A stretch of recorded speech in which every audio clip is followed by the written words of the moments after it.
Les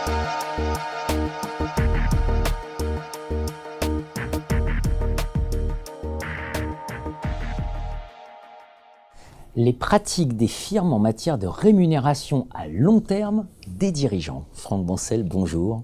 Bonjour. Franck Bancel, professeur SCP Europe. Henri-Philippe, bonjour. Bonjour. Henri-Philippe, vous êtes maître de conférence à l'École des Ponts Paris-Tech, c'est ça? Et vous êtes associé à Curacy. Article RFG, numéro 274, excusez-moi. Et donc cette grande question, les pratiques de rémunération des dirigeants. L'origine du papier. Alors l'origine du papier, c'est d'essayer de regarder, d'étudier la manière dont les dirigeants sont rémunérés sur le long terme. Alors c'est une question importante parce que c'est une question qui conditionne la manière dont le conseil d'administration représente la création de valeur, dont il va inciter les dirigeants à créer de la valeur sur le long terme. Et c'est aussi une manière de regarder la stratégie de l'entreprise, comment elle se déploie, quels sont les critères qu'on suit. Donc c'est quelque chose d'important, sachant que le long terme n'est qu'une des dimensions de la rémunération des dirigeants, puisque les dirigeants sont rémunérés par des salaires, par des bonus, par des plans à long terme, et puis par des éléments complémentaires comme des retraites chapeaux et autres. Nous, dans ce travail, nous nous sommes intéressés exclusivement au long terme, parce que c'est un sujet qui méritait une étude spécifique et qui avait été assez peu étudié, en tout cas comme on l'a fait. Il y a un gros enjeu théorique derrière. Hein. Alors, il y a un sujet théorique sur au moins deux dimensions. La première dimension, c'est la question de la finalité. Quel est l'objectif d'un dirigeant sur le long terme? Pour qui travaille-t-il? Est-ce qu'il travaille exclusivement pour les actionnaires ou au contraire pour les stakeholders? Est-ce que les deux objectifs sont compatibles ou non? Sachant que du point de vue des sciences de gestion, la réponse est relativement ambiguë. On a du mal à réconcilier quand même totalement l'approche stakeholder et l'approche stockholder. Ça, c'est la première dimension. L'autre dimension, c'est le long terme. Puisque on sait que les dirigeants, notamment des entreprises cotées en bourse, sont soumis à des biais court-termistes. On sait depuis Graham et Harvey que les dirigeants peuvent privilégier des projets à court terme parce qu'ils risqueraient de remettre en cause des critères qui pénaliseraient trop fortement certains critères. Et on sait aussi que les actionnaires, de leur point de vue, sont très souvent peu intéressés par le long terme. De très nombreux actionnaires détiennent des actions avec des objectifs de retour très rapide sur investissement ou détiennent pour très peu de temps les actions. Et donc la question du temps est aussi une question essentielle de ce papier. Alors, dans ce papier, d'un point de vue méthodologique, comment vous avez procédé? Sujet difficile, la rémunération. Alors, difficile, oui et non. Alors, déjà, l'ambition au départ, c'est de regarder en Europe, qu'est-ce qui se passait. Alors, on a été logiquement regardé dans les rapports annuels. Alors, première surprise, dans les pays comme l'Italie, l'Espagne, les pays nordiques, l'information est très lacunaire, on a peu de choses. En tout cas, pas suffisamment pour faire une étude approfondie.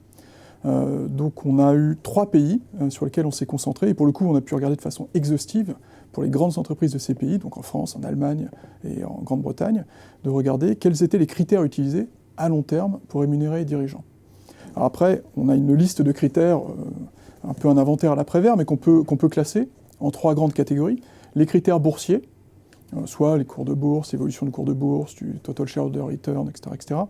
Soit des critères comptables, des mesures comptables, que ce soit des mesures de croissance d'un résultat d'exploitation, de croissance d'une marge, de rentabilité. Et puis dernier type de critères, des critères non financiers. Respect de la stratégie, considération éthique, environnementale, satisfaction des clients, des employés. Et donc ça nous a fourni la base d'analyse pour nos travaux. Et dans le même temps, on a aussi interrogé un certain nombre de membres de conseil d'administration, de secrétaires de conseil d'administration, sur ces différents critères et sur leur vision sur cette rémunération à long terme. En termes de résultats, très clairement, c'est contrasté. Alors, c'est pas la même chose en France, en Allemagne, en Grande-Bretagne. Oui, tout à fait. Ce qui ressort de notre étude, c'est qu'on a quand même des pratiques relativement hétérogènes selon les pays. Le Royaume-Uni est un pays où les critères financiers sont très dominants. Par critères financiers, on entend la croissance du cours de bourse seul ou en comparaison à un groupe de sociétés comparables, ou d'autres indicateurs clairement liés au cours de bourse. Pour les Français, on a une domination des critères comptables, rentabilité économique, marge, résultats. Et pour les Allemands, on a une combinaison de critères sociétaux, on va dire, et financiers. Donc on a des vraies différences selon les pays. Par secteur, en revanche, on n'a pas trouvé de différence réellement. Et puis peut-être aussi pour comparer ces pays, c'est qu'on a quand même clairement une relation entre les critères et ce qu'on peut intuiter du modèle de gouvernance. C'est-à-dire que l'Allemagne, qui est un pays où effectivement on peut assez bien imaginer plus qu'imaginer d'ailleurs, les stakeholders jouent un rôle important, notamment dans les conseils d'administration ou les conseils de surveillance. On voit bien que c'est un pays qui a plus de facilité à accepter des critères qui sont des critères sociétaux que dans d'autres pays. Logiquement, se repose, d'ailleurs c'est votre discussion, se repose la question de la convergence, de l'influence du modèle anglo-saxon, des prescripteurs. Alors, là, ce qu'on voit clairement se dessiner, et là c'est plus dans les... pas tellement dans l'analyse des critères, mais plus dans les discussions qu'on a pu avoir avec les membres de conseil d'administration, ce qu'on voit clairement se dessiner, c'est le pouvoir de ces agences de conseil en droit de vote, comme on dit, de conseil en vote, les fameux proxys, qui effectivement sont des agences plutôt anglo-saxonnes et qui vont dicter ou donner pour conseil à leurs mandants, c'est-à-dire les asset managers, de voter en faveur de critères de rémunération qui sont très anglo-saxons. Donc on voit une convergence, on voit un pouvoir, une force qui fait tendre de plus en plus ces critères vers le cours de bourse et la prise en compte du cours de bourse, y compris dans la mesure à long terme.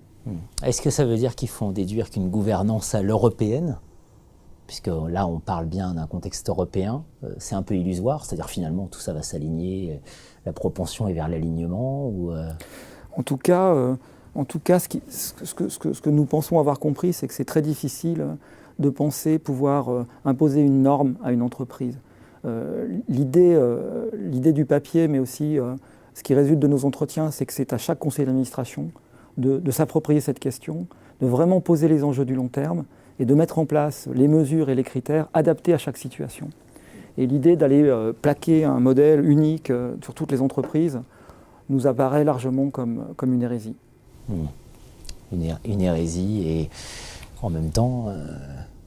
Une tendance contre laquelle il faut sans doute lutter.